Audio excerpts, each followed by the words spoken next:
आमदार यशोमती ठाकूर यांनी खासदार बळवंत वानखडे यांच्याबरोबर सुनील देशमुख, विलास इंगोले, मिलिंद चिमुटे या सर्व काँग्रेसच्या पदाधिकाऱ्यांसोबतच शेकडो कार्यकर्त्यांसह 17 सप्टेंबरला आयुक्त कार्यालयात केलेल्या ठिय्या आंदोलनानंतर खासदार अनिल बोंडे यांच्यावर अमरावतीच्या राजापेठ पोलीस ठाण्यात FIR दाखल झालाय।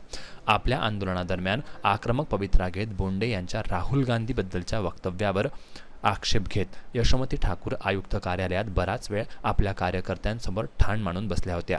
यशोमती ठाकूर यांच्या या आंदोलनानंतर खासदार अनिल बोंडे यांनी आपले मत व्यक्त केले आहे आणि ठाकूर यांना प्रतिप्रश्न करत विचारले आहे की यशोमतीताईंनीच राहुल गांधी यांना जाब विचारायला हवा। खासदार अनिल बोंडे नेमकं काय म्हणालेत बघूया।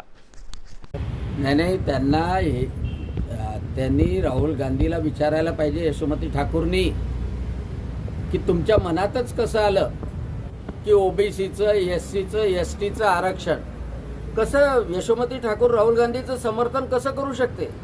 म्हणजे यशोमती ठाकूरला दलितांचे मतं चालतात, आदिवासीचे मतं चालतात, ओबीसीचे मतं चालतात आणि राहुल गांधी म्हणतो आरक्षण काढते, त्याचं समर्थन कसं करू शकते। राहुल गांधीनं पुन्हा बोलू नये म्हणून चटके द्या म्हटलं आपण, म्हणजे कारण आणि त्याचं निश्चितपणे त्यामध्ये कोणतीही हिंसा नाही आहे। कोणी एखादा पोरगा खोटा बोलत असला तर आईसुद्धा चटके देते आणि त्याच्यामुळं यशोमती ठाकूरांनी खरं म्हणजे राहुल गांधीला जाब विचारला पाहिजे की आम्हाला दलितांमध्ये जावं लागतं, आम्हाला आदिवासींमध्ये जावं लागतं, आम्हाला ओबीसीमध्ये जावं लागतं। तुम्ही जर आरक्षण काढण्याच्या गोष्टी अमेरिकेत जाऊन कराल तर भारतात आम्ही काँग्रेसवाले कोणतं तोंड दाखवू, हे यशोमती ठाकूरनं विचारलं पाहिजे।